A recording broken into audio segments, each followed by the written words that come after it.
Hello and welcome to the Stampscapes Friday Night Live from a warm Southern California.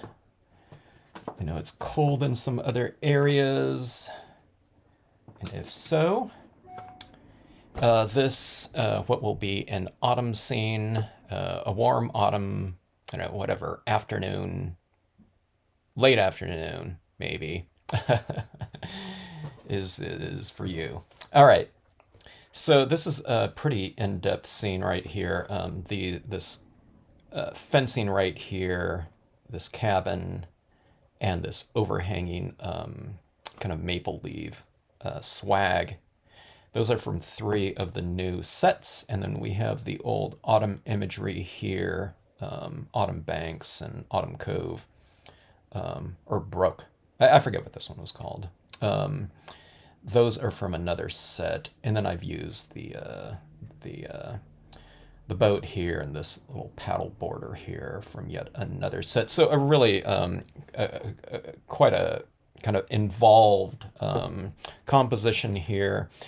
I was composing as I went along, so it took me probably 15 minutes to put this together, but it's based on this cabin right here and then the autumn imagery in the background. So stamp those 2 areas out, kind of background and foreground. The fence went in because I needed a little bit of a shoreline, and then all these other little components are what I call filler stamps. So it's the foundation, and then you do fillers, and then in this case, a lot of times what I do in other circumstances is I do foreground and focal points last, but I just throw them all in because, you know, there was just it was just a lot of imagery from a lot of different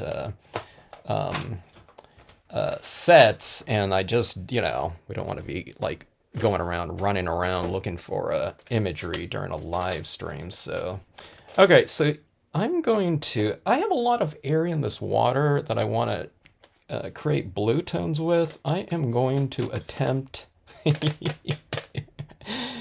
some watercolor applications, and trust me when I say I do not do this, as witnessed by as can be seen by the brand new, never used watercolor pencils that are, you know, 30 years old at least. I'm going to attempt take a, you know, I don't know, I'm going to take a swing at the usage of some larger applications of that, in addition to my multimedia technique of colored pencils, alcohol inks, and acrylic paint pens. So a lot of multimedia here, but we have a lot of space in here, and I just didn't want to fill that in with something like colored pencils, you know, or something like that. I thought it's going to take too long. We got, you know, a lot of space here. Hello, Zale, Linda, Debbie, good to see you. Cynthia, good to see you. As let's see. Oh, everyone, it's busy times, huh, Debbie? But good to see you. Hope that you enjoy this live stream, if you're able to stay on, or you can zip through it in a replay or whatever. Thanks for the orders. Thanks for the orders from everyone. And I hope everyone's received them, and I hope everyone's enjoying them. As I say, I always say this, and it's the truth, but I'm having a blast kind of experimenting with them. But also with it, you know, I say this too, but I'm really having a blast seeing some new looks in my scenes, especially with larger kind of objects like this kind of leading into the scene.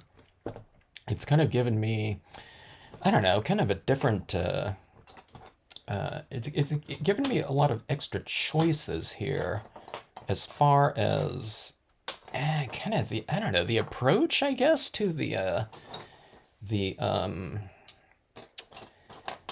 compositions. You know, normally my foregrounds are, you know, flora, so things like tree trunks,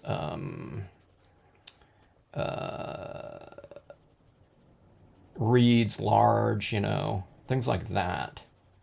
And now it's I don't know, it's kind of exciting to have it as structures, those city structures and things like that.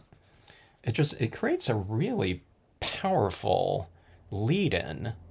Yet it's kind of a secondary image when you have it here. My attention's not. Now I could make this the focal point right here, but it can kind of blend in with the background in many ways too. So it's kind of just strange having such a.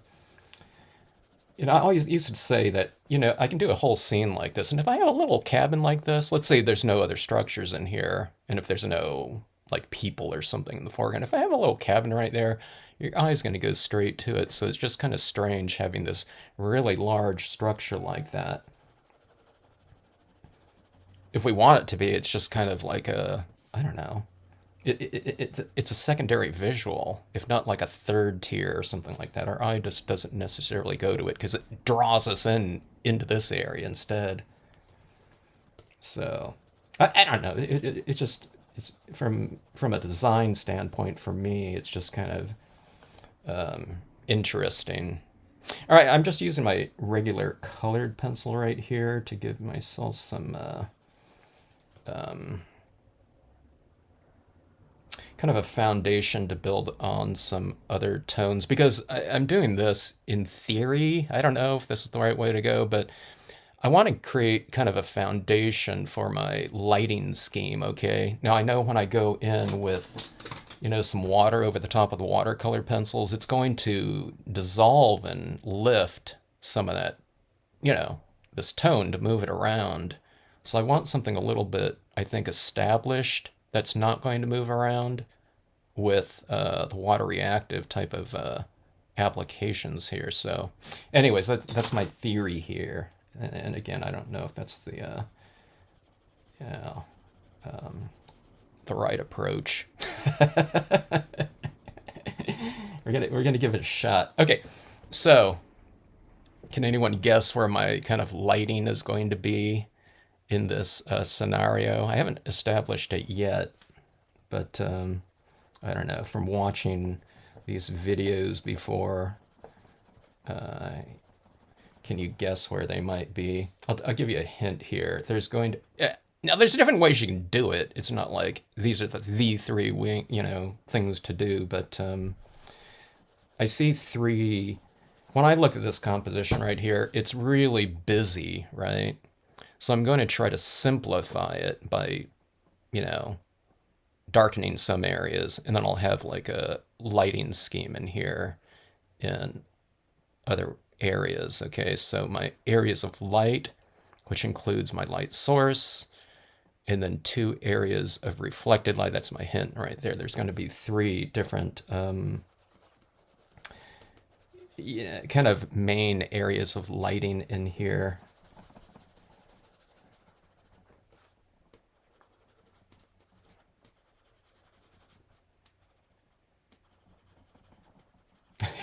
Yeah, I should do it.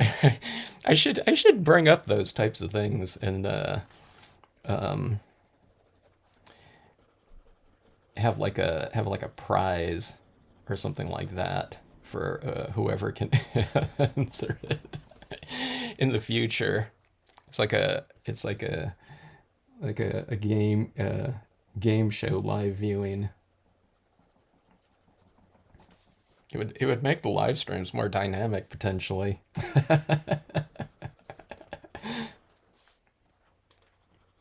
If we do that, we won't start it today because I'm not organized enough for that. I should really think about some design types of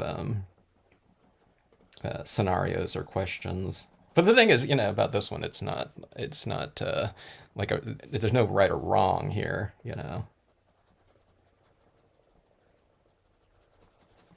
in terms of something like that. Hello, Jeannie. Glad you're enjoying those sets. Have people done some stamp sketches or anything with them? That's one thing I haven't done, a lot yet. I guess I just started doing I stamped them out for like impression tests which isn't the same as doing like a bunch of stamp sketches. But I don't know. I find that with these new designs, there's a lot of them, and there's some different ones too.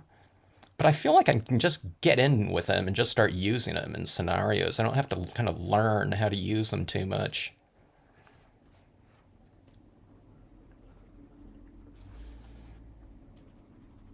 Okay, so here's one of those things in a scenario like this. Now this is, I'm kind of using this light colored blue as my foundation color in here. So blue is in the water like this, and you've seen me do this a lot in the past, but if I'm going to have some green tones in here, I'm going to use the blue as well as a foundation color for some of the green tones. Now not gonna use like a navy blue or something like that, but I'll use the lightest color of blue because it's a component of green.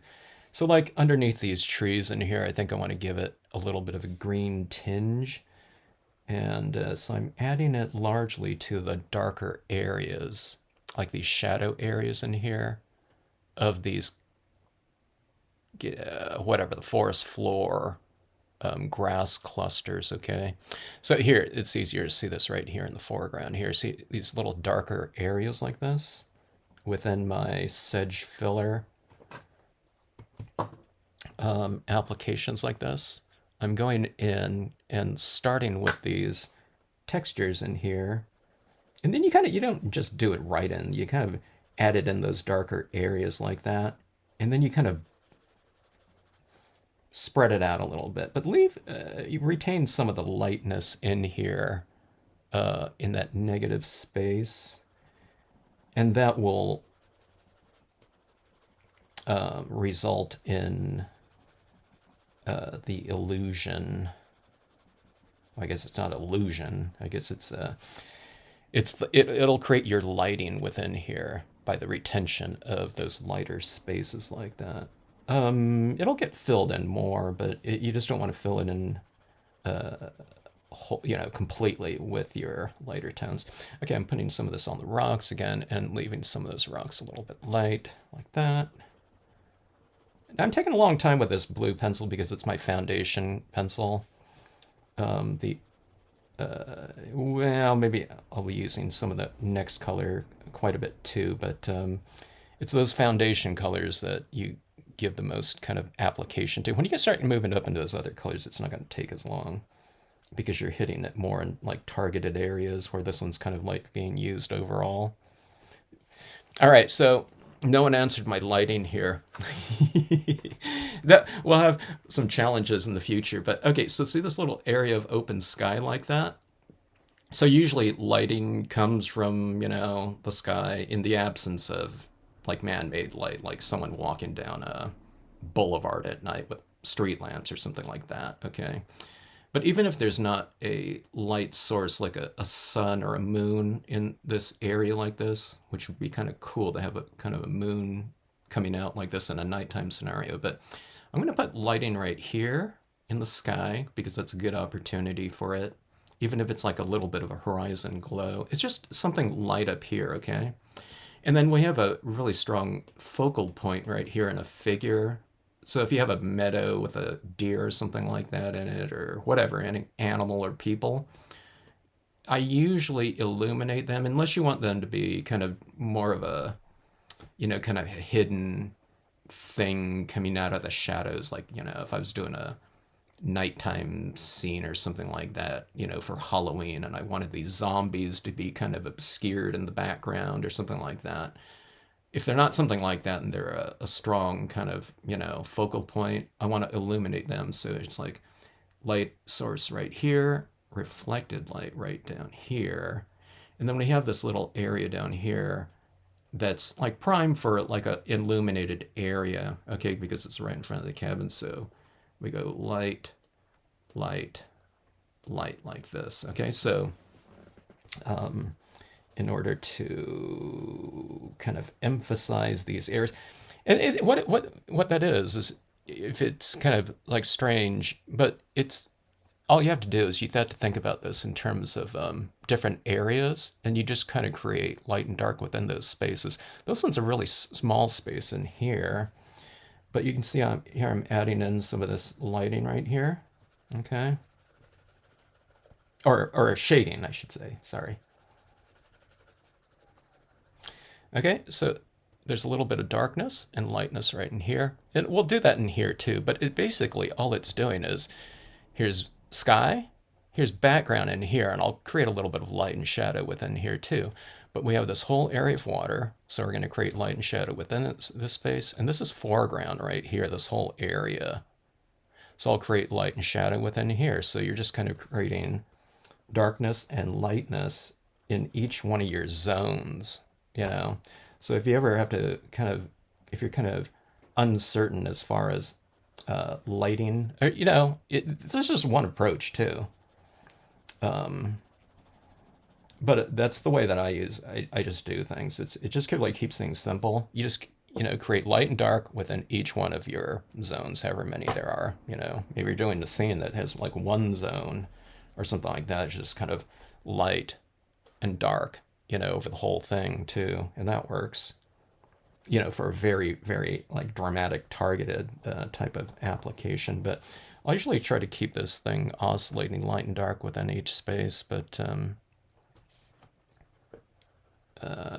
it keeps the concepts, you know, lighting concept at least. And I guess it's the coloring concept too, because you're doing it with color. Yeah, unless it's monochromatic and grayscale, but it's the same thing. You just retain some areas of light within each one of your spaces. So in other words, don't color everything completely. Yeah. All right, so that's that foundation of blue, like so, like that. Okay, let's see. Linda said it was in the sky, the water border, and then the boat. That would be a good one too, you know. And like I said, there's no. I will probably keep a little bit of light on the boat right there too, but I don't want the boat to be too much of a focal point, you know, as far as an object, unless there was like a figure in it. You know, for me, it's kind of more of like a, I guess like a, it's going to get more attention than if it was like a rock, of course, you know. But for me, I just want to keep it as something, you know, as more of like a, you know, like a secondary player in terms of the attention. Most of my attention, I want it right here on this figure, you know, as the strongest focal point, like people or an animal or something like that.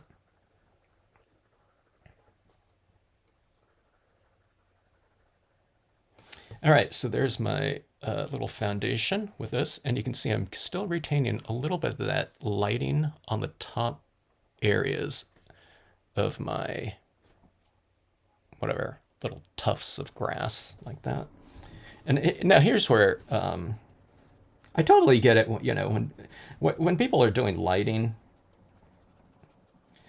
it used to be, you know, a lot of time when I was teaching workshops or something like that, everyone gets that first layer of color and tone to describe the lighting just right. Okay, they retain lighter areas within the objects and spaces, but it's when you move through those mid-tones and darker tones that's like, oh my god, I lost all my lighting because I colored it out, you know.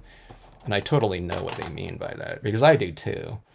So it's just that you get this momentum, and then you start going faster and faster, where in the beginning it's like you're kind of thinking about it and you're a little bit more kind of reserved because you're analyzing that lighting. And then we just, you know, you kind of see it, and then you kind of start moving faster and faster, and that's when you lose it all in there. And like I said, it happens to me too. So I have to kind of like slow down a little bit, you know, with my coverage. You know, I try to keep my application faster, but my coverage, though, needs to kind of slow down a little bit. Otherwise, I'm going to lose these little areas right in here like that.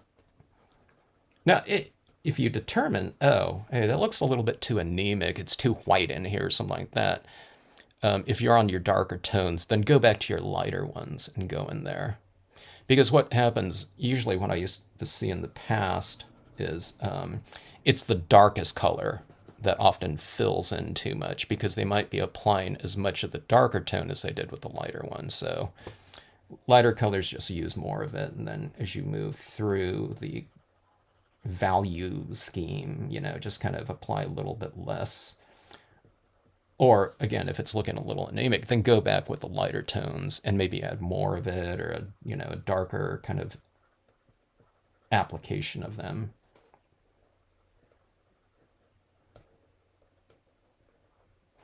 Okay, so I'm moving through. This is a dark green right here, and I don't know. I'm still kind of using it as a little bit of a kind of a base coat application. A lot of it is this tone. Now, I might use a little bit of that tone right there, value, like in the shadow areas, like at the base of rocks and things like that. But I'm leaving space for me to go back in and add more of it, okay? I just don't want to go too dark with it right now because I have all other media to apply on here still, so let's hold on that. Okay. So we have our water. Okay, this cabin, I'm probably going to use brown tones on here. These trees up here, let's go with some brightness. And let's go with the trees. By the way, I stamped everything out in a hybrid black ink pad.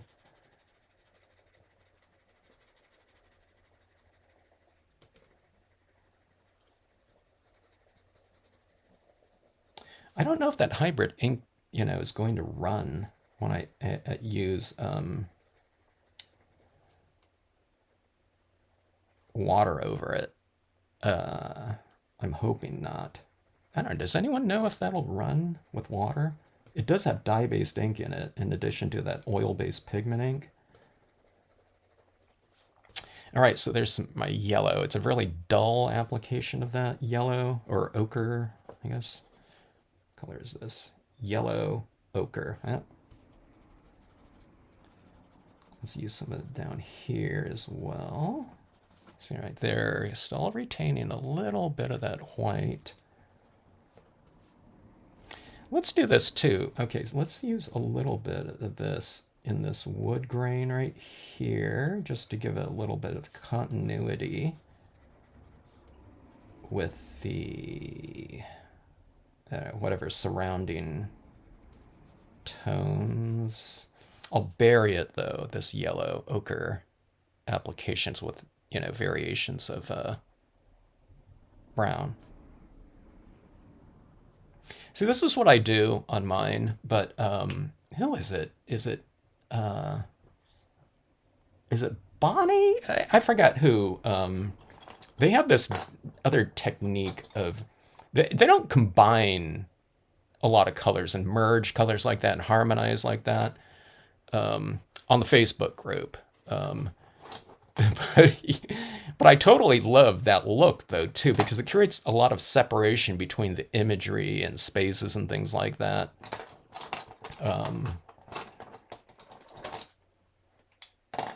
But yeah, her pieces look really cool. See, I'll usually, some of that blue tone up there, I used it up here. They don't do that, okay? So there's this real kind of clean look. It's a different look, but there's this clean kind of feel to it. The colors are kind of a little bit more pure. I'm doing this like I don't know, like I'm approaching this like, I don't know, like we did with I don't know, maybe like oil painting or something like that. There was a lot of merging of hue that we learned in oil painting classes. I never took a watercolor class. I wonder if we learned that I wonder if there was a watercolor class. There had to have been, I guess. I never took that in college, but we did watercolors sometimes in. It wasn't beginning painting, that was completely oil. Beginning. Was there an intermediate oil painting class? There had to have been. Because I took advanced painting. I don't have a single recollection of intermediate.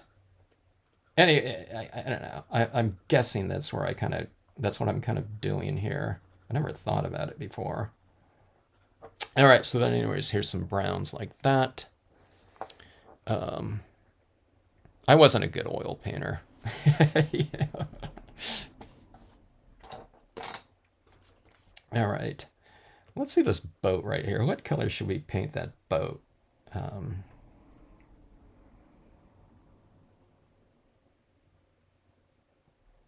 Should we do it like a natural color, like browns again, like the cabin? Or something like that. Let me think about that one. All right. Okay, these rocks. That rock doesn't look good. That color. Let's give it a little bit more of an earthier tone like this, maybe. Actually, I'm leaving the top of that rock a little bit light. And same thing, see that little tiny bit of lightness right there. Try to keep a little bit of that. You can tone out some of them, but on a couple of them, retain a little bit of that lightness on the top, and that'll make the application of some of those acrylic paint pens really fun. All right. All right. Let's see. Let's go in that water a little bit more. How about like I was thinking about like a fluorescent orange, for that boat there. Wouldn't that be cool?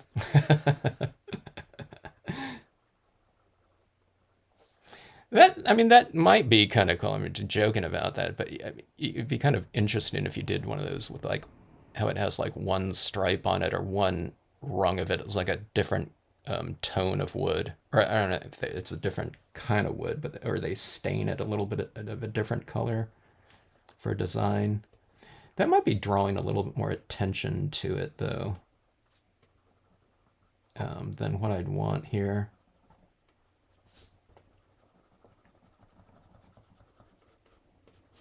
All right, I'm giving a little bit more of a shadow with this darker blue right in here.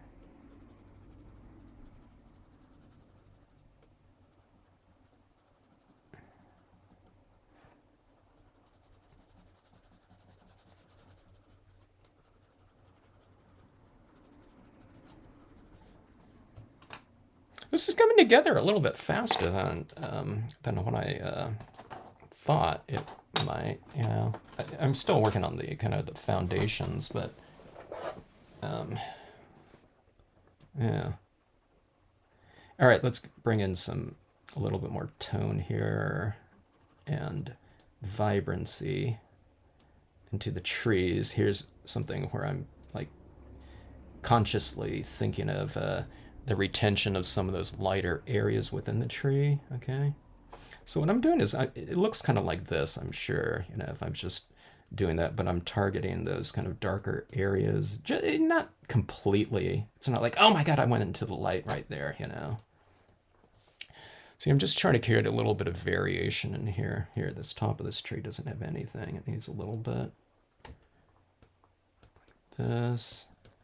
So you're just kind of creating a little bit of shimmer in here. And it's not doing it like one color, but hopefully we can kind of build up to that.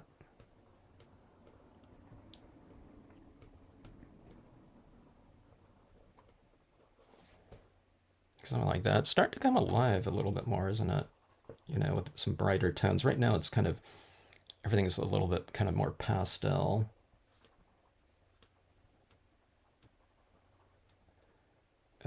Pastel and a little bit dull. There's not a lot of contrast. And you just kind of get that contrast as you kind of work through it. So it's like everything's like coming into focus a little bit, like one, whatever, notch at a time. Here's red. I'm always like really too conservative with the red. When I see photographs of like areas in full color, these super bright red tones.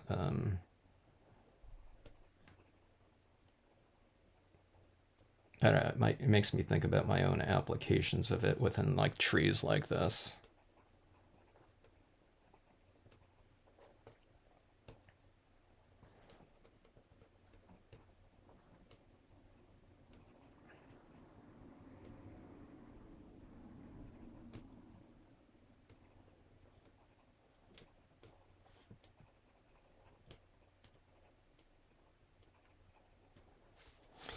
All right.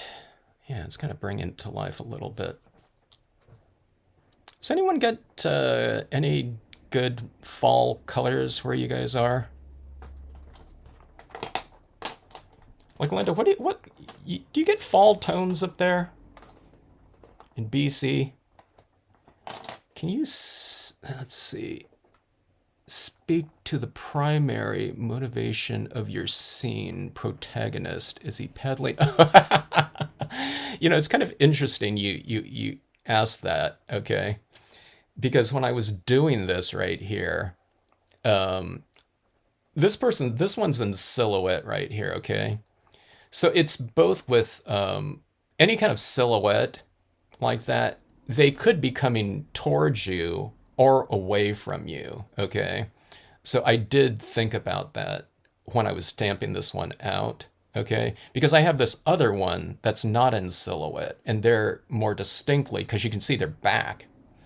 I didn't want them to be I was going to put the larger, and it's larger, and they're kind of going in this direction right here, okay? But my theory on this one is, and I didn't think about this too much, okay? I gave it like 2-3 seconds of thought, is that this one's going to be kind of later in the day, all right?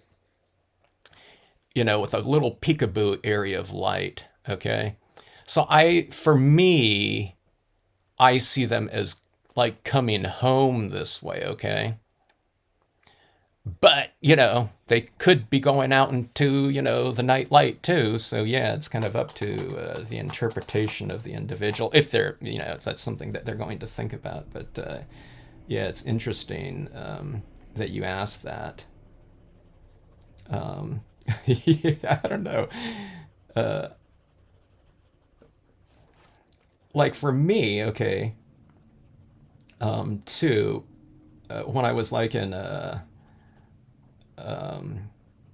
Paulsbo, Washington, teaching a class, I was talking with one of the students in their after class, and they were talking about how they go out kayaking, like after work. And when I was in, I don't know if they're staying out after dark, or something like that, but they might be catching the sunset or twilight, that type of thing on whatever, on the lakes out there maybe.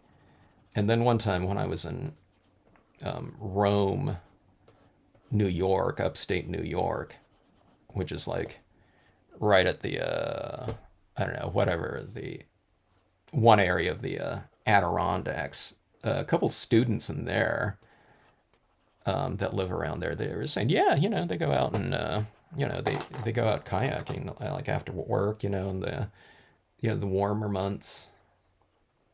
And I don't know. It's like as they're kind of describing that to me in their, after work kind of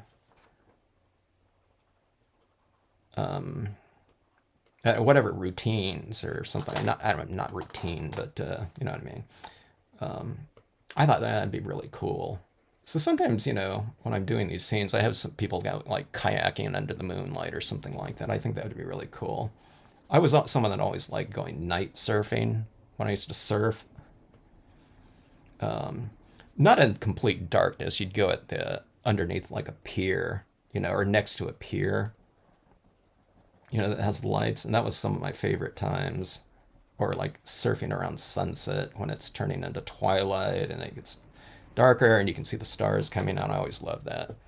So if this were me, it could be someone out heading out. Yeah, but thanks for that question. You made me think about that one there.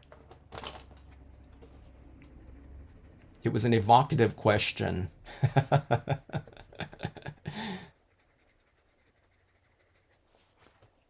All right.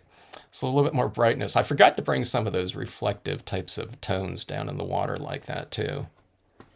Happy Friday, Janet. Fall tones, but mostly yellow. Okay, yeah. Is it aspens up there that you get? Or further south, you get the reds and oranges. Okay, you got that type of uh,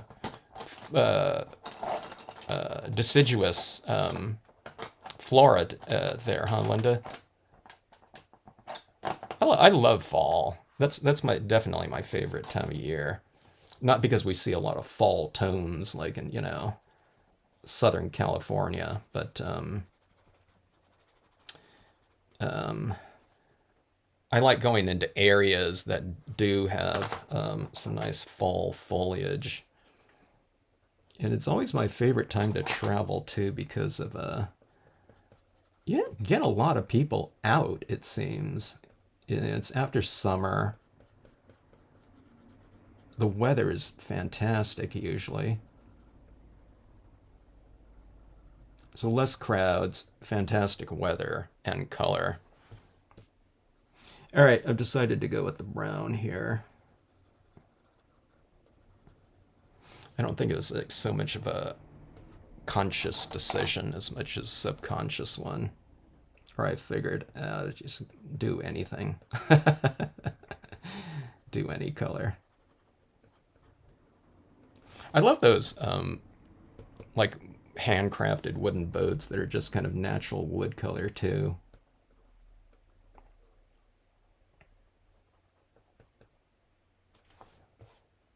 Yeah, but I fantasize about going out on like the water or something like that.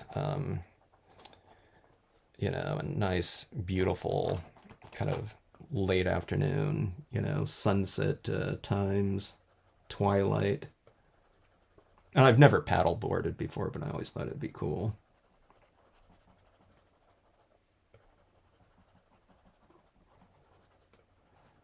I used to go surfing all the time, and then when I stopped going surfing a lot, well, that's when I started Stampscapes. I was too busy. Um,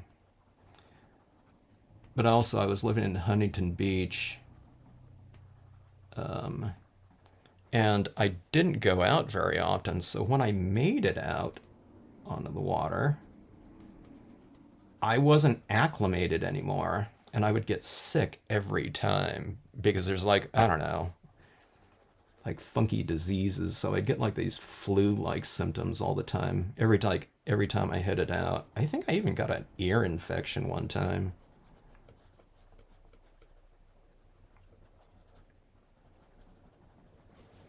All right, so there's my foundation colors. Let's start hitting it with some of those watercolor pencils, and then we'll move into some brighter tones in here. So it's like getting a little bit more kind of a, hopefully, kind of a little bit more vibrant. Right here, this is a pretty cool color. Kingfisher blue. Interesting.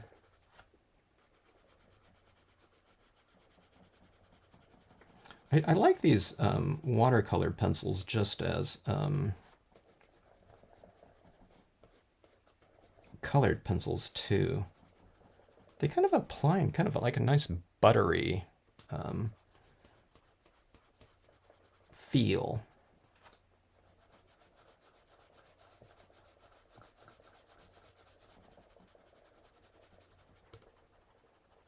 Does anyone here do a lot of watercolor? I've been such a mechanical, kind of a mechanical type of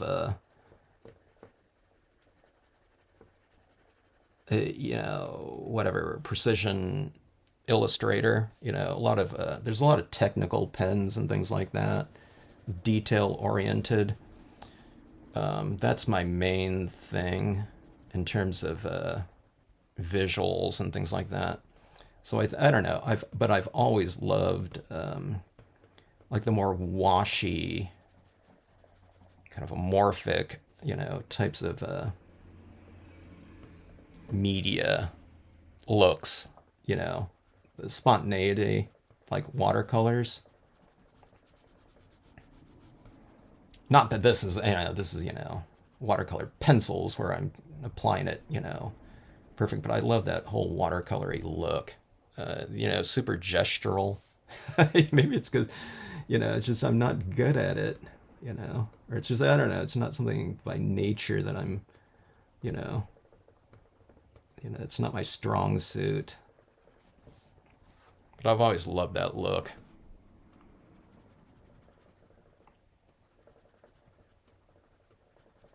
So in the designs, I'm always going for something. I'm trying to create a kind of a graceful, type of application of a very detail-oriented, application of media. Trying to create gesture in what's really kind of a very mechanical process of, designing things with technical pens, pen and ink.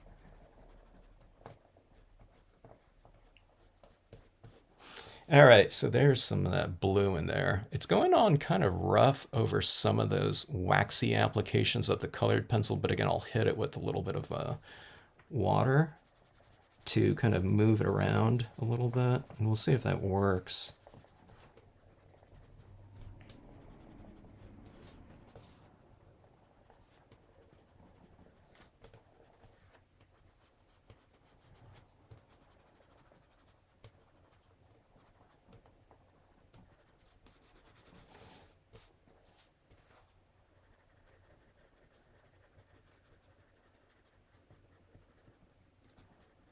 So at the end of this video, I'm going to ask people, we'll do a survey. Is this person kind of heading out or are they coming in? And then we'll, create a kind of a psychological profile of you based on your responses to that.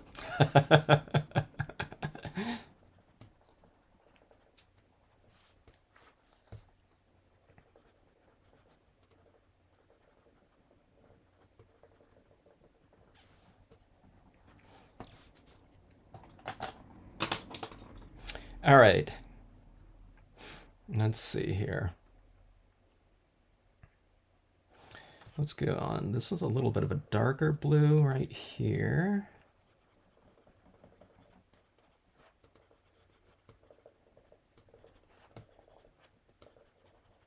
On this one right here, too, there was such a small area of light. One of the things I thought, depending on how it came out, but I thought about bringing in some light beams into here, which might look pretty cool. It might be too much, though. It just depended on what I was thinking. It would depend on kind of, well, I mean, how things are looking. But if I needed to have a little bit more kind of action in the scene or dynamics, like a couple like kind of lighter beams in here might be kind of cool.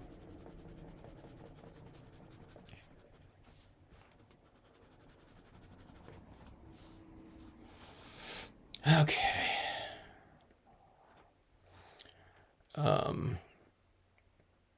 Not to joke about this or something like this, but if I were doing something where it was like a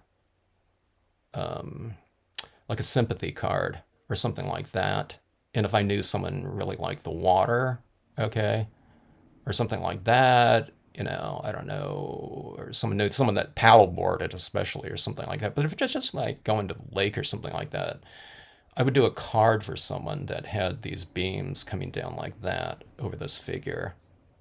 Now, they don't have to be a paddleboard. If there was a meadow out here or something like that, that makes for a really nice kind of sympathy card. If you have this lighting on that, or if they like, you know what I mean? It had to be for a person if it was like a dog or something like that, someone lost their dog or, something like that.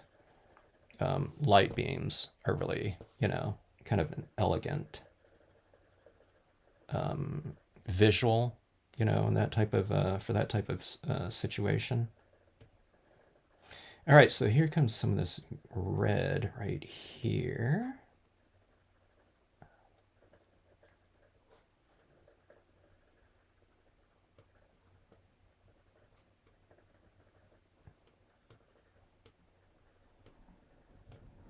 Oh, it was interesting. We were just talking about ink tints. Linda reminded me of those ink tints, what the name of that product was. And I just noticed, I don't know, it's like later on that night, Lindsay, the frugal crafter, had posted that she had just noticed that some of the ink tints products, or like a pack or something like that, set was like 40% off somewhere. I think it was on Amazon.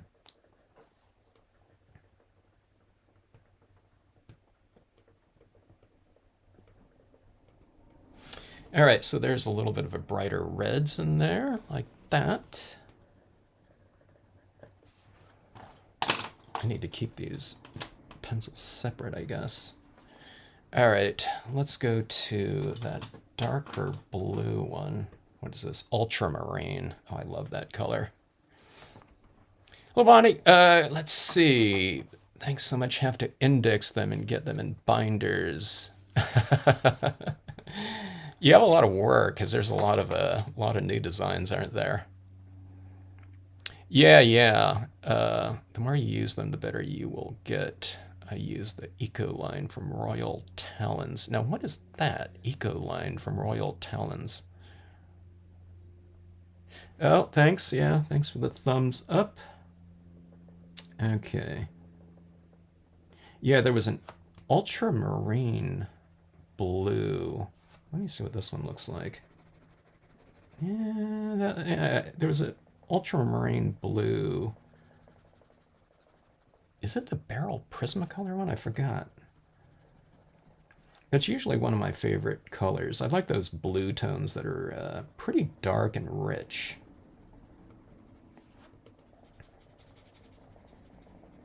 This one to me looks more.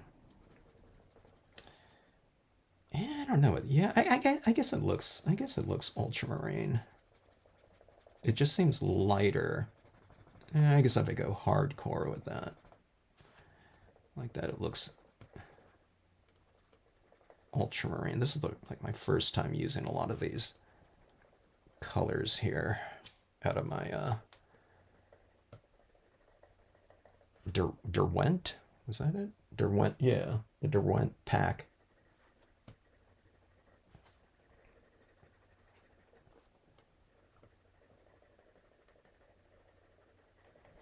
So I mentioned this before, but if you're on the Facebook Stampscapes group, I've seen a lot of the those little mini project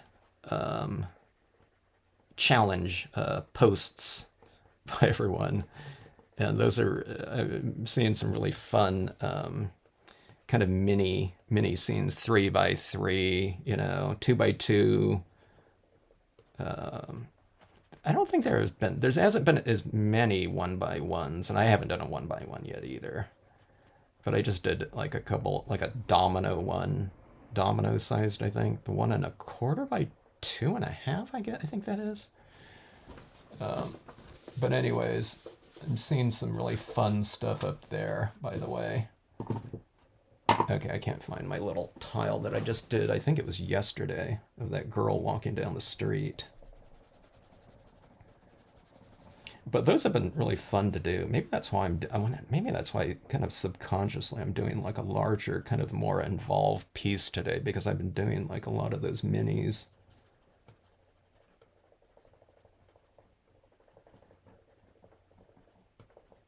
You really want to keep your kind of your stamping life in balance. So when you do like a 1 by 1, the next size piece you should do is like 11 by 17 typically.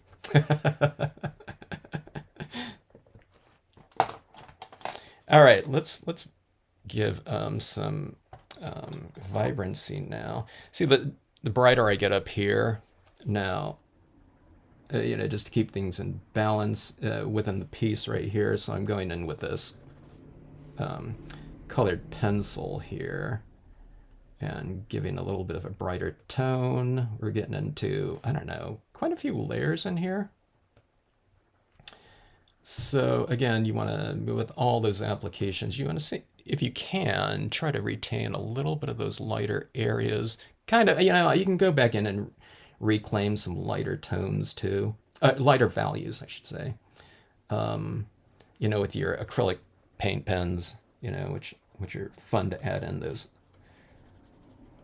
little sparkly highlights into your scenes. But I try to retain those lighter areas just inherently, so I have less kind of, things to kind of compensate later on. But if you do get too dark or whatever and fill in too many areas, there's always other things you can do. If you tone out whole areas that are, oh my god, I lost the light in there. I wish I would have kept it a little bit lighter. Just put some like mist and white pigment ink over it. Okay, it's just like not kind of a point of no return. I don't want to remove a bunch of color or something like that, but you can make something look lighter that looks too dark by just making an area next to it, or object next to it a little bit darker.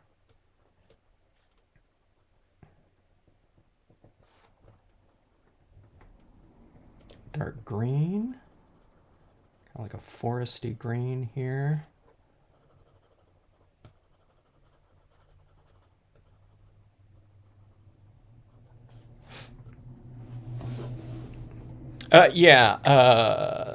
Stampscapes.com. Oh, yeah. Difficult to retain light with watercolors. Yeah, because we're like swashing everything around and it drags, huh? So that's what I have to learn too. So that's what, for me, when I was playing around with those watercolors on a scene the other day, on a different scene,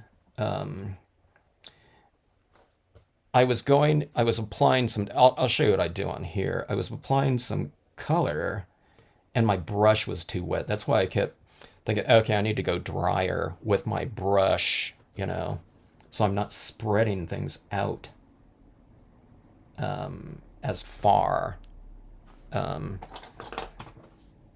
So yeah, that's definitely one of those considerations for me here in my kind of experimental days of watercolor usage.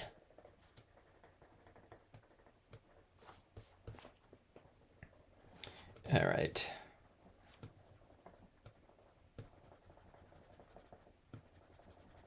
Okay, going with a little bit more of this yellow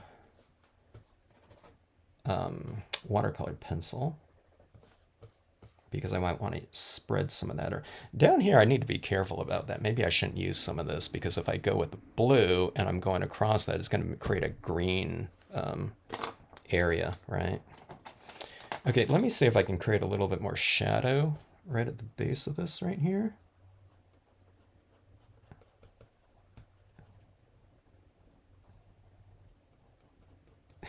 Oh, this is interesting here. I'm going with this one right here. And this semi-gloss cardstock, it's not really textured too much, so it's not made for colored pencils. So I just went in here with this darker blue, and it removed the other color, whatever it was underneath there. So instead of applying, I'm removing tone. Let me see. Maybe the watercolored pencil is softer, so yeah, the watercolored pencil is a little bit softer, so it's kind of applying more. Now my Marvy Black, wherever it is. Oh, am I? Okay, here's my Marvy Black. My not Marvy Black, but Prismacolor Black is pretty soft, so okay, it's applying kind of, yeah. It's applying on top of there a little bit. If you kind of progressively work into softer media, you can kind of build it up more. But if you go kind of hard on top of soft, it removes the soft. Speaking of that, if I'm going to use black here, let me get some of that down right now before I apply anything else, because I might not be able to apply this as that buildup gets thicker and thicker. Oh, good. UPS is here. I have a shipment of both rubber and my sets, the new sets, as well as a shipment of that double stick cushion for wood mounted stamps. Believe it or not, there's still people that, you know, they want their stamps wood mounted. And I haven't had to order that material in years. I thought I had myself set up for a while. Oh, well, I did, but I guess I thought I had it set up forever. There's not too many places that sell that type of material anymore. Okay, so you see that shading down there? So it's just being used like at the base of objects like that. I'm not bringing it in here too much, but just see right here around that edge like that. Okay, and let's do this. Let's put a little bit more shading underneath some of these trees like this. I'm going right around in here, okay, underneath the trees a little bit.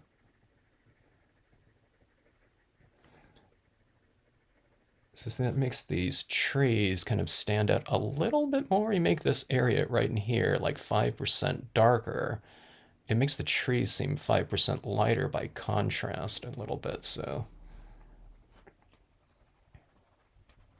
That's one of those things, I don't know, I learned at some point in time when doing this type of thing. But sometimes, you know, if I don't use this stamp in a while, I kind of forget that a lot of times. All right, so see that a little bit darker right in there? Didn't it make those trees kind of pop out a little bit more? So see, this row right here was a uniform kind of value. So I just darkened it right there a little bit. And see, it makes this kind of a little bit more varied. Okay.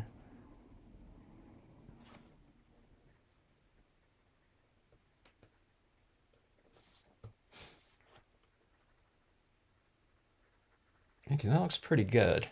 I don't know if I've really done that too much anymore. Before, like varied this kind of water's edge type of thing, like that. I don't know. Someone, the next time I do this, Autumn Bank right up there. Someone remind me of that. I have a really bad memory. I remember how to do, you know, I remember how I do certain things a lot of times because of just, you know, repetition. But if I do something once and I don't do it again for a while, a lot of times I'll forget about that. All right, so that is that. Speaking of the watercolors, let's try to go in on that. I think I can go a little bit darker up there too. Just a little bit of water in my little cup right up here, and we'll use just a standard paintbrush like this. You love wood-mounted stamps, huh? A wood-mounted stamp snob. See, you are one person that you did not unmount your wood-mounted stamps then, I bet. Well, you wouldn't if you're a, you know, a wood-mounted stamp snob. Otherwise known as the WMSS crowd. Which I guess I would be, you know, included in. because I've never unmounted. I'll never unmount any of my wood-mounted stamps. I'm not talking about Stampscapes. I'm talking about stamps from other companies. Now I get it for those that have done it, though. Space is definitely one of those factors in the whole process of stamping, especially when it came to wood-mounted things. It just takes up so much space. So I definitely get that. I don't have too many stamps from other companies, though. And wood-mounted especially.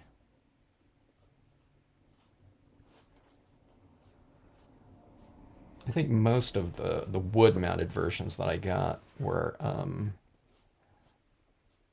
probably pre or maybe up to the year 2000 and I'm just going to take a guess, 2005 or 6. I'm trying to think of when the last time I did. I used to go on and do a lot of shows because I'd buy my stamps at wood-mounted stamps at like conventions or something like that. Usually set up your booth on a Friday, and like a Friday morning, Friday afternoon, whatever. And then if I got to the show, well, I'd always get to the show early, but if I had a little bit of time to kind of walk around, I'd try to get out to some of the different booths, especially for some of my favorite companies. And, a lot of them, at that time still had some wood-mounted stamps. And that's when I would make my purchases. Or when I was going out and doing in-person workshops, I'd usually do some shopping at the stores that I was at and visiting or teaching at. And that's where I'd buy, a lot of my wood-mounted stamps.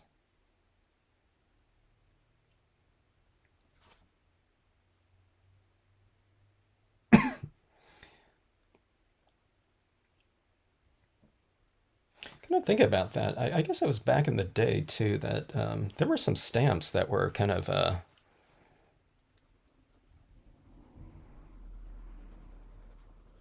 I'm trying not to lose my light, Linda, here with the watercolors. So see, I'm just kind of wiping off this and spreading out some of that watercolor media in here. Did I use any watercolors on this brown up here? I guess I didn't. Or did I? I don't think nothing's happening.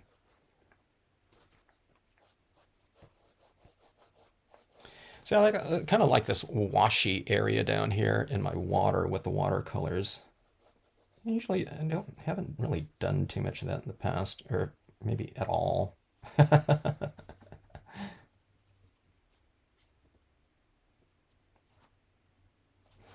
All right, something like that.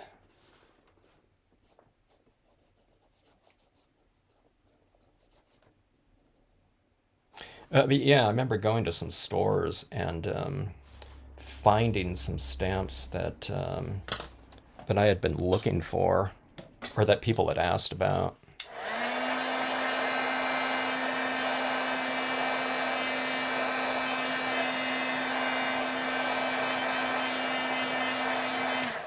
There was this one stamp that a lot of people liked from Visions of Ink that were a bunch of horses kind of galloping in the water, and then you can see the reflections down below. It's only about like this big.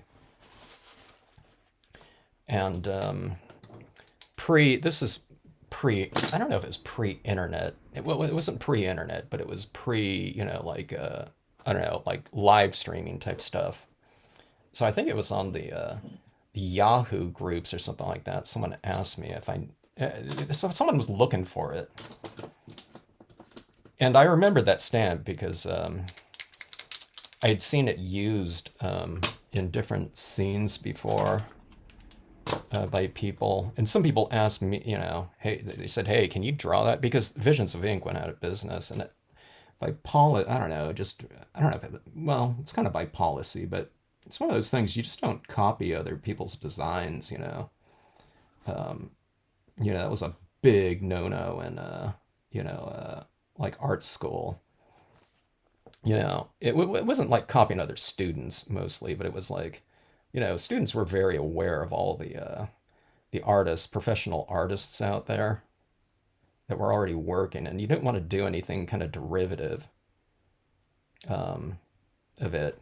I don't know. It was just really looked down upon. So I don't know. I didn't really do it for years. No, I have those horses. It was like okay, it'd been like I don't know whatever 30 years since Visions of Ink was like gone. So I came up with those horses kind of galloping in the water. But anyways, I found that stamp at one time out in Connecticut um, at a store out there. So I'd always be kind of on the lookout for certain images. And then after I bought that stamp, um, I couldn't find the person who had asked about that. I was gonna send it off to them, but I still have it. But I just couldn't find. I couldn't remember who talked about it, and I think I asked, and no one knew. All right, so that was some alcohol ink on there over the top. That was a little bit more vibrant.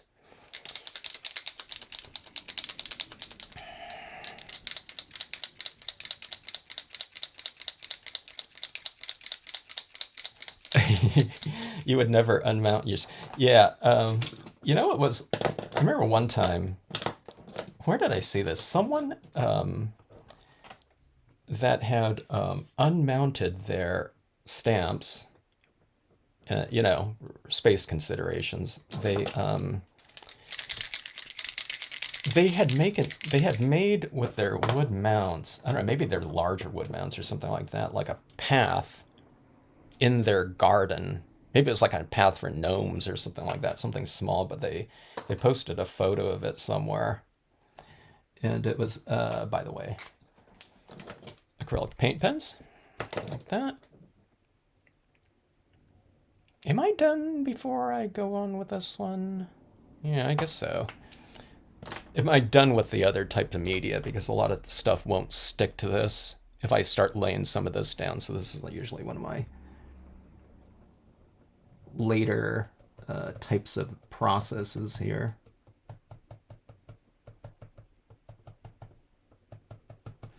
Okay, this is something that should give me a little bit more opacity onto the surfaces. Everything I've laid down here, even the acrylic, the colored pencils, they're kind of see-through. Well, they're a little bit more translucent. Some are the paint pens too, but they should kind of be a little bit more opaque. So in other words, you can add on light on top of dark with these, to some extent.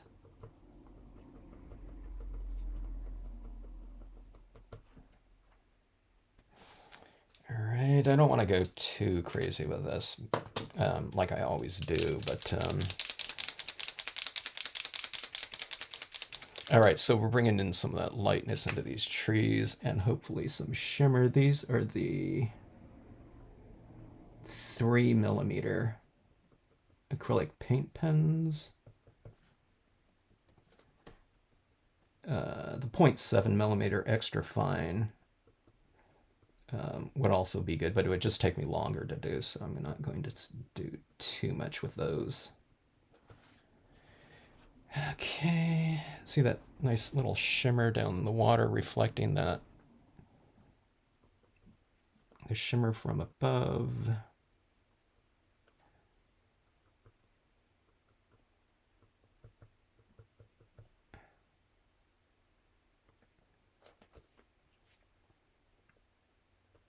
I'm going to put some of the leaves, maybe fallen leaves, into that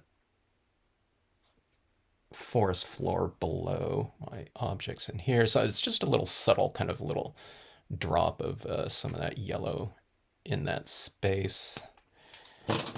Okay, I already went with the orange.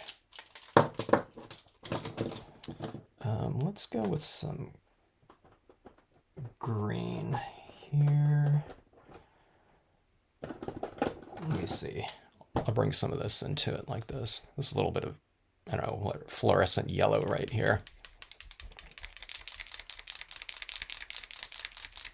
I'm trying to think if I remember any kind of other interesting applications of people's unmounted, rubber unmounted wood mounts that I've seen. I'm pretty sure I've seen some other applications of those mounts somewhere. Not too often. It's like, hey, look what I did with my wood, wood that I just, removed from my stamps. But I distinctly remember that one in someone's garden. That it looked pretty cool too.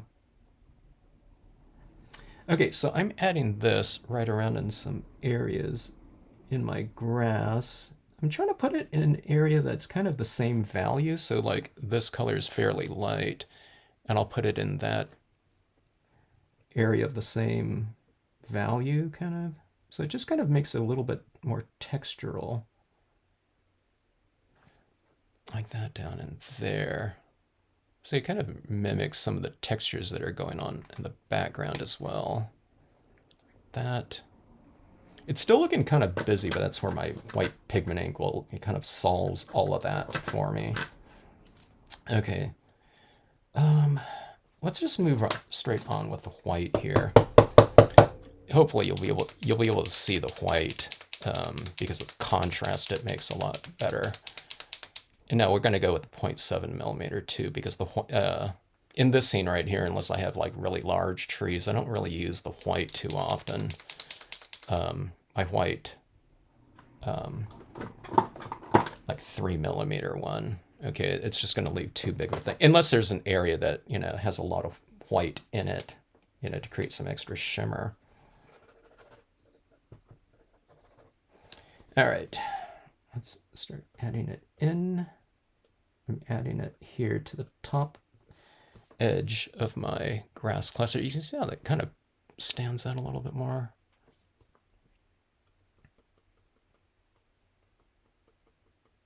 And I'm adding it white on top of a light area of the little tuft. So it doesn't stand out too much, but it just kind of gives it that little extra shimmer.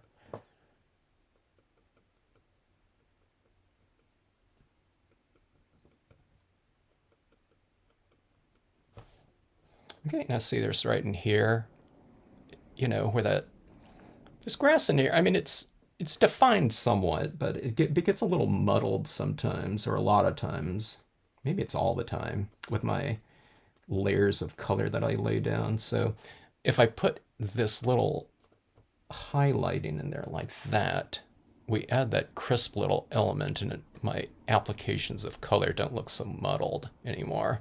And that's the same thing in here, like right in here. It's reasonably rich with different colors and shades and tones that are in there. But from a textural standpoint, and again, it looks muddled. So you put something sharp and crisp in there, like a little dot in this case, and it kind of reintroduces a crisp little element in here, and that muddled area becomes kind of sent to the back of it. So it's like it's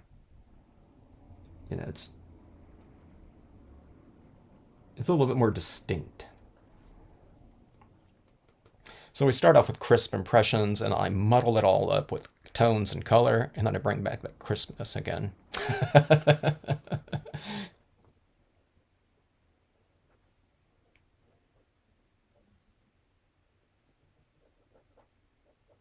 All right, see these little fence posts here. I'm just kind of adding it. I have some brown on it too, but I just kind of added some of that a little line back into it, little highlighting like that.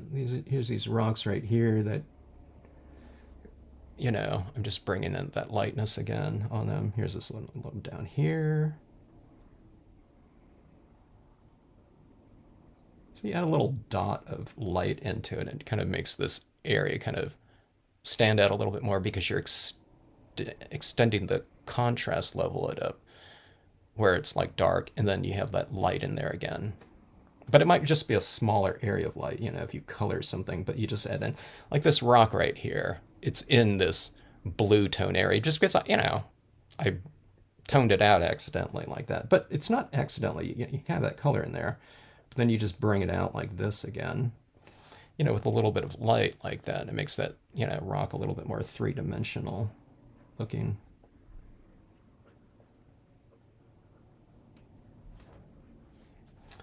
Okay, adding a little shimmer on the water's surface, like this. Okay, on the tops of some trees, we can do something like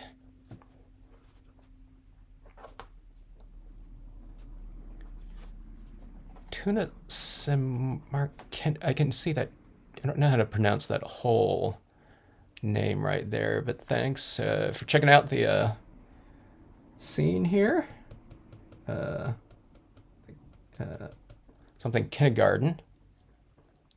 Sorry, the letters are real small on my screen, so I can't read things like super clear. Sorry.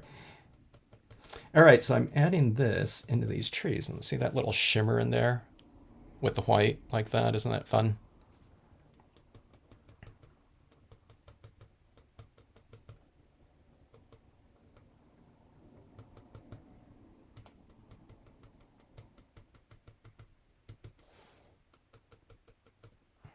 That. Should we do something interesting here? See these little pillows on this little bench right here? Let's bring in an element of red. What is it? I think it's in interior decorating. I think they say if you have some kind of red element within a room or something like that, or it's good to have that. It's something like that.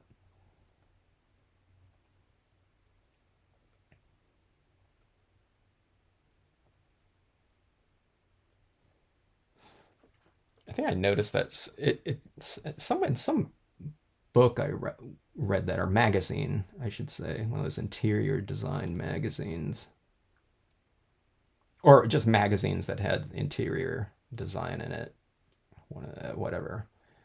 I think I read that once, and then one time I had one of those. God, what's the name of that indoor plant? I want to say it's amethystium, but I think that's the name of this band that I like though. But it has these red, kind of waxy looking flowers on it, blossoms. And I put one of those in a room one time, and that thing really kind of stood out really nicely in it made the whole room kind of, I don't know, it kind of did something to the entire room.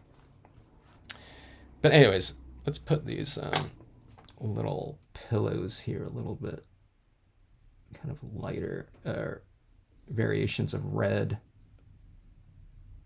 like that. Okay, here I'll add a little bit of tone to them as well. That, like so. It's a little bit too much though, huh? Let's go. I'll make it a little bit darker, and then I'll tone it with a little bit of black like this. So you get a little touch of it like so. That, and let's see here.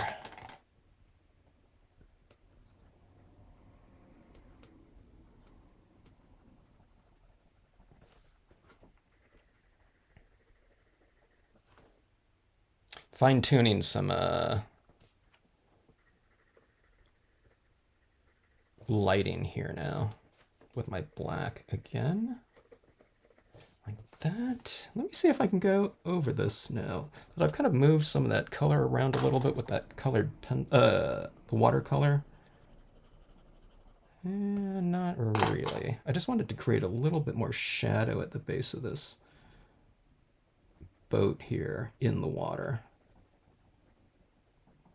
I guess that'll do it like that. It's just a little bit darker right there. Some of my blocks is kindling for campfire. Big clothes basket full. It hurts you now when you think about it.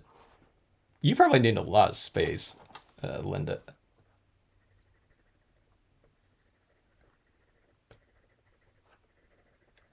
I remember, gosh, you know, people would be talking about, does anyone know how many stamps they have? It seems like at one point in time, like when you talk about stamp collections with people, at one point in time, a lot of people knew, I guess maybe they cataloged or something like that, their stamps, and then they started keeping track of it, but you would hear numbers periodically of, you know, the numbers of stamps people had. You know, and it was some, even back in the 90s, kind of the, you know, when there was, whatever, the initial kind of momentum and thrust of the industry and hobby. And there were people with, you know, multiple, excuse me, thousands of stamps out there. I think it was like even like tens of thousands sometimes. And then pre-unmounted stamp usage, you know, you'd hear about people kind of utilizing whole rooms. This got early on too, like I said, mid 90s or something like that, of whole rooms being used for their storage, you know, their collection mainly, if it was wood mounted stamps.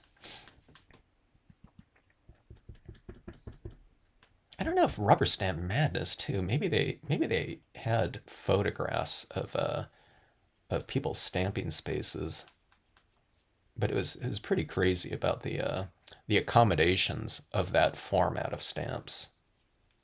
You know, at every convention there used to be, by the way, white pigment ink on a cotton ball. Okay, at every convention there was always that one or two dealers. It was usually one of stamp storage. You know, basically like furniture. You know, drawers. It would usually be some guy that was the husband of a stamper that made them, you know, some storage space. Sometimes it would be rolling or whatever. And then they got into, you know, making it as a product for other people. And you'd always see them at the conventions. And on some of those, they'd usually have like 4 or 5 different designs, you know, with different storage spaces. Some of them would have just for the stamps. Some would have room for stamp pads or something like that. So the depth of the drawer was a little bit different. But then you'd always have it where it's like, okay, sold. You know, like the demo one was sold. They would only have the demo ones. Then if you bought one there, they would ship it to you. But you know, people would want to buy those ones that were for sale. I mean, that were on display. So a lot of them would buy those ones. Okay, I almost forgot to do something here.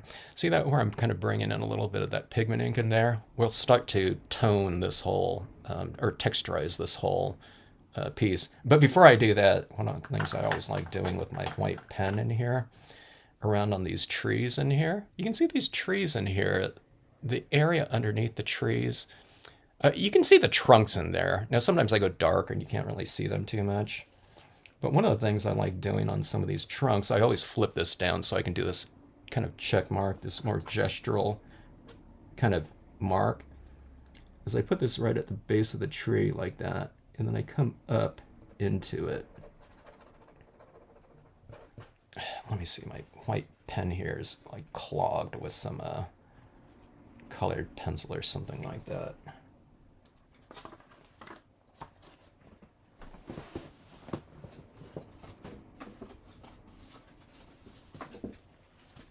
Yeah, this one's a shimmery. I'm looking at my scrap papers right here. Oh, here, I'll just use this little area.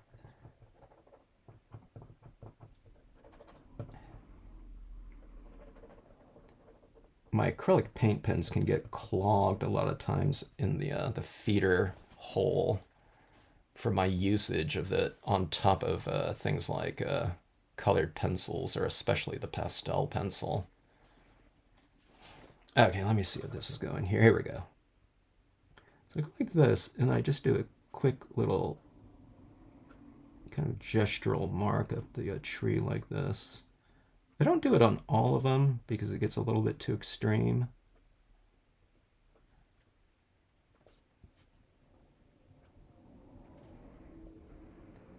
And I'll kind of break it up sometimes. I'll go up, some of these trees like this. And see, it kind of brings that whole kind of trunk line to life down there in an otherwise kind of lost area. And you can bring some of it up here. Now, I can't see some of the trunks up here, but I just kind of add this little line up, where there really isn't any, but I just see it as like another little mark in that area like that. Now, that stands out a little bit, too much in some areas. But when I add this mist into it, it just kind of blends it all together.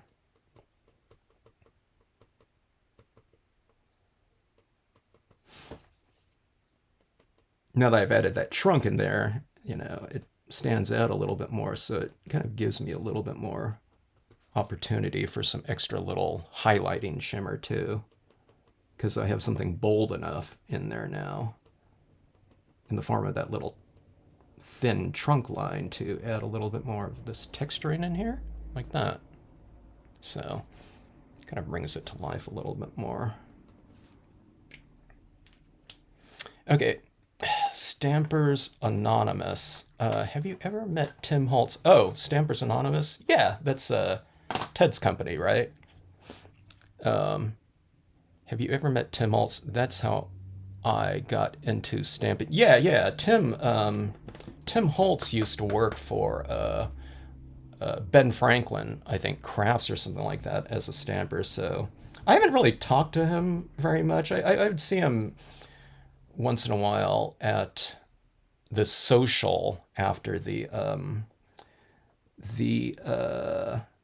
okay, so I'm adding a little bit more of this pigment ink, and I'll add it in areas along this waterline, and then I'll add it in other various areas just to break up the textural consistency, I guess, and vary it a little bit more. Okay, so that's what I'm going to be doing with this.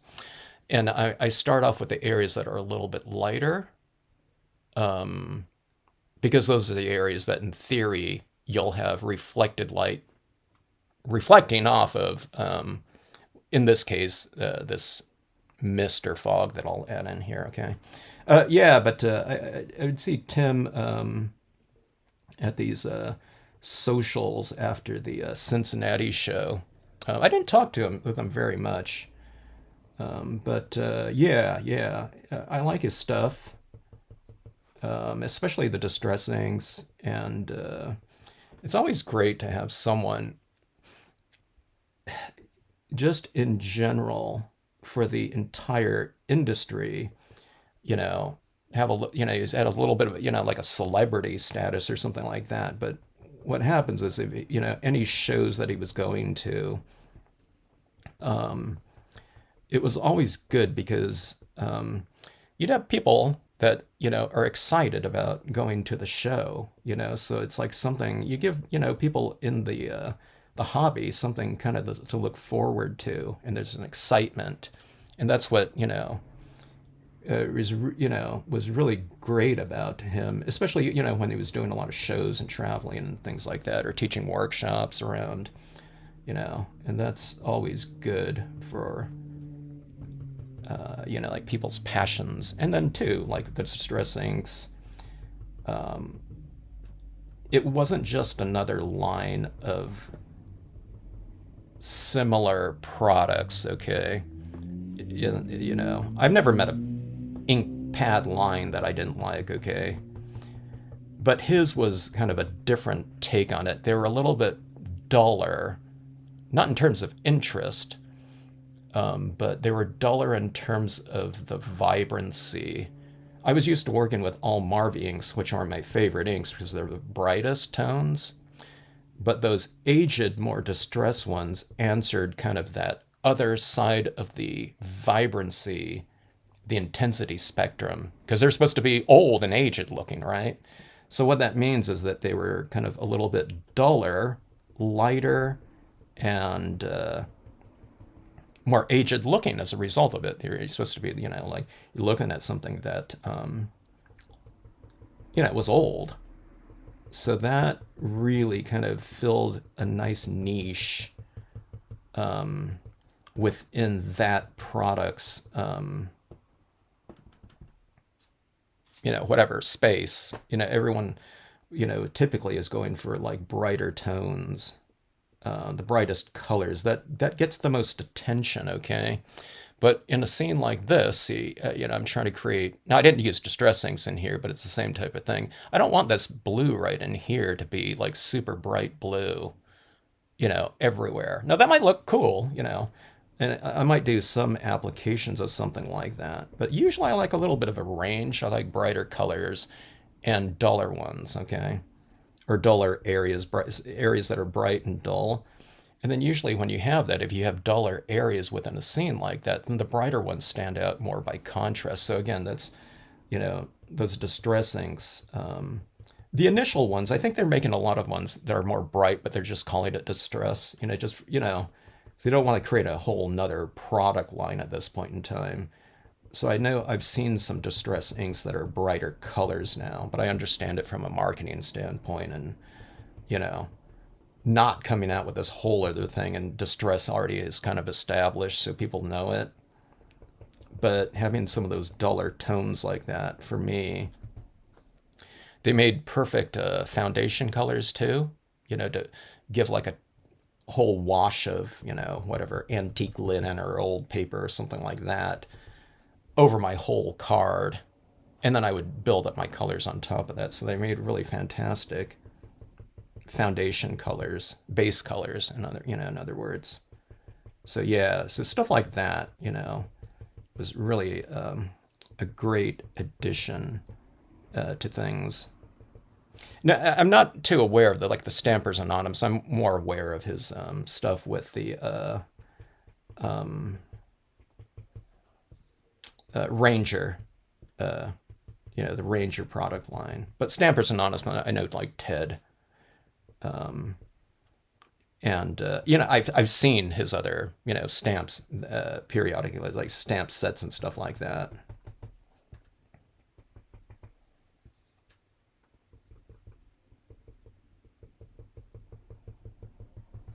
All right, so here we go with those tones in there like that. See this little kind of crisp edge like that. Do I want to come in with a little bit of, you know, variation? I guess so. Let's see. See that you kind of add a little bit of this tinge of something over the top of it like that. But see, it's kind of changing the whole kind of atmosphere. But I want to retain some of that brightness in there, okay, of those trees. Otherwise, you know what I mean? You know, I didn't need to do everything that I did, so I want to retain some of that. But I'm just kind of creating some textural variation over it, and see this little fog kind of amongst the tree, you know, the trees in here, the tree's edge. And it's really fun to do. So it's this whole oscillation of kind of, you know, fog, no fog, fog, no fog, fog, no fog. You know what I mean? It's just like you're creating textural variation across your surface like that. Sometimes you can, you know, I might add too much of it somewhere. Just because it's really kind of fun to add into a scene as like a finishing little touch. And, you know, I'm sure I go overboard with it sometime.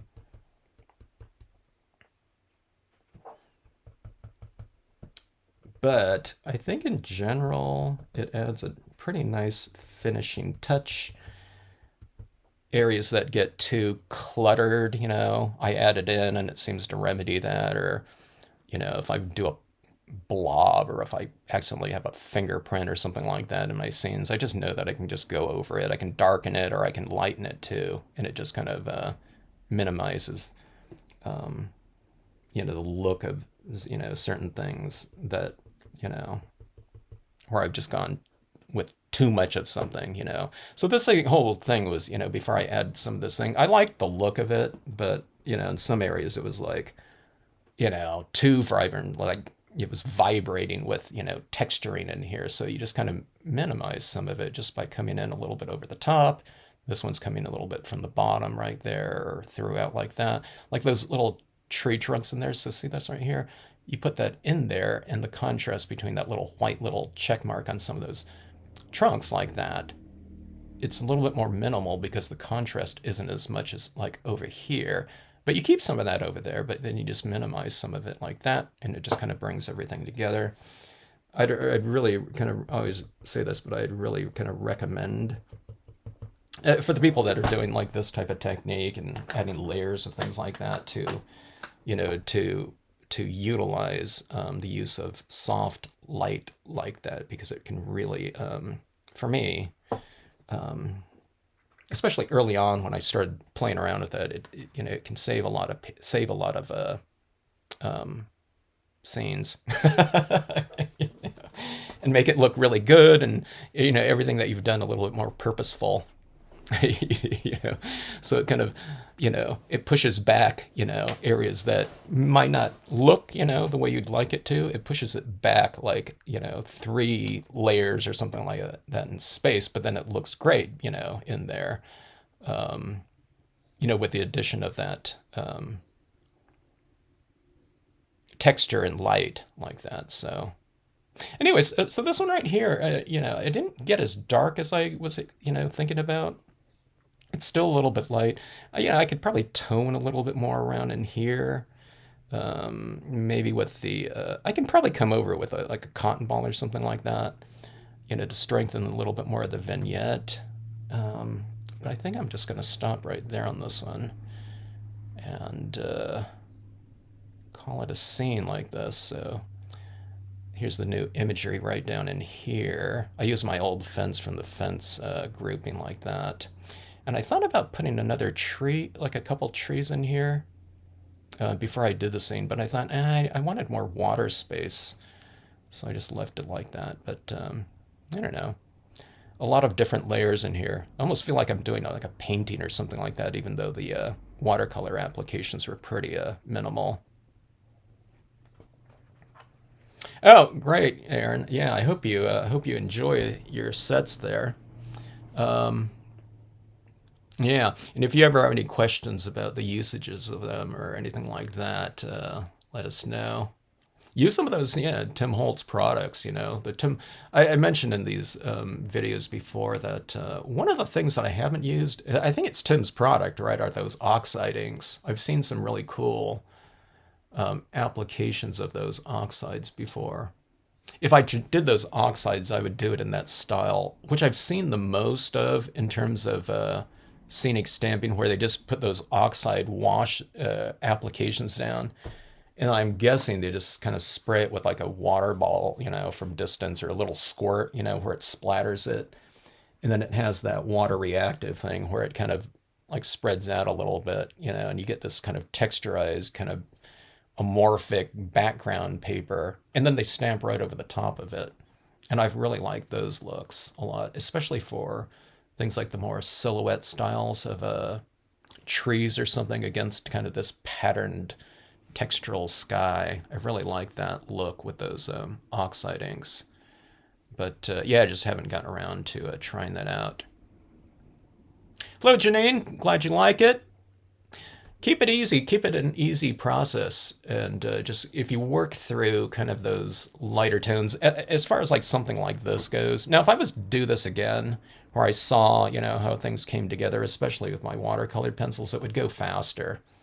But just keep, if when you keep each step and process a little bit more kind of methodical. Okay, starting with lighter tones and working into the darker tones. It's overall it's a very easy process because you're not doing these big gestural types of applications of anything. It's just like you're just kind of working through, lighter tones, like that, and then you just work into darker tones, and then you can go back to your lighter tones again and add bolder applications of it. And with all of my usages of media, for me, it just becomes a very easy process because I'm never doing anything, that would resemble kind of like a more calligraphic, spontaneous mark.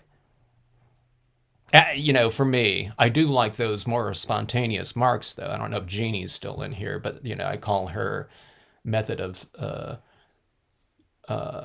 media application something akin to, at least the way it looks to me from the end result of not all the scenes, but a lot of the scenes, they look like stamp expressionism to me. A lot of power and the marks with the white paint and stuff like that in the skies.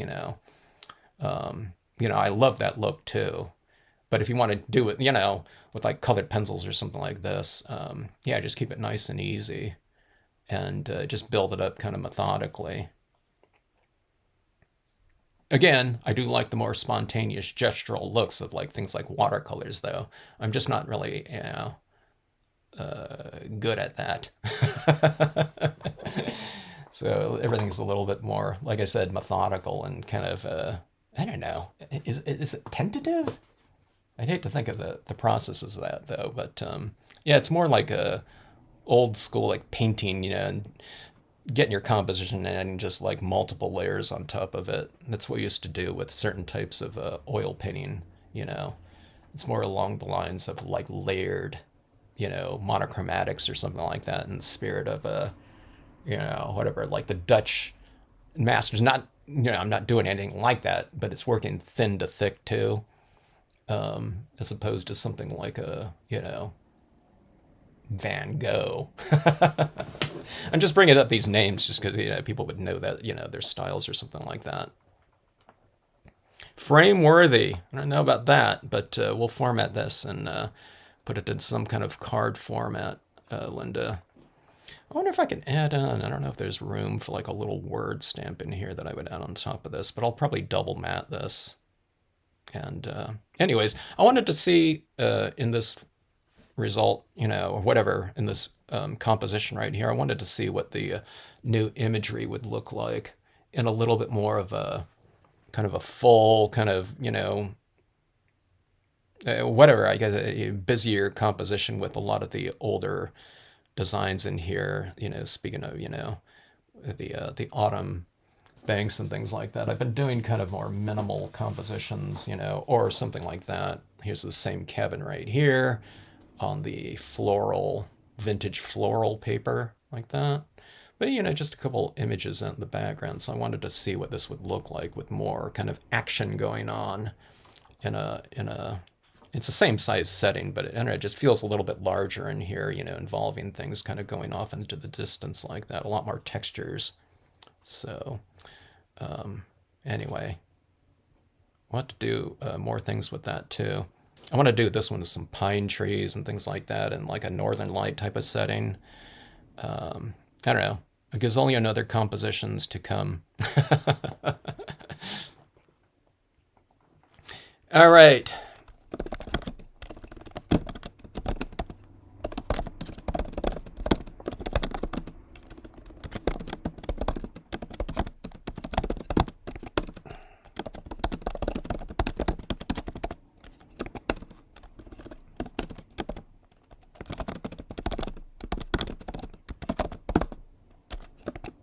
All right, everyone. Hope you have a great rest of evening. If those that have ordered these new ones, I hope you're having a great time with them. Or if you've had a chance to play around with them yet, I'd always suggest some stamp sketches with them, get the feel for them. I had to get the feel for kind of the axis of them, you know. So it's finding kind of, you know, how they look at certain angles. So it's getting the angles down on and not all of them, but on a couple of them for me. And after doing like a couple stamp sketches with them, I kind of get the gist of it. So, anyways, yeah, this one right here I want to do. I was thinking the lakeside cabin across the way or something like that. Make it look like the Adirondacks, where these little cabins, you know, are like waterside everywhere. It looks really dramatic like that, driving around in that area. But yeah, like a little cabin over here, you know, you put one over here, something like that would look really cool. And I want to do this one too, kind of on a longer format like that. You know, using kind of a smaller portion of it, maybe at nighttime or something like that would be really cool. Anyways, endless types of compositional ideas for me with these new ones. But anyways, look forward to seeing if you're on Facebook or something like that and you post, or if you do anything and you're not on social networking sites and you want me to see something that you've done, or if you've had any questions, drop me a file with an, you know, an email or something like that. But love to see what people are doing with these new designs. All right. Thanks again. Hope to see you in the next Stampscapes Live.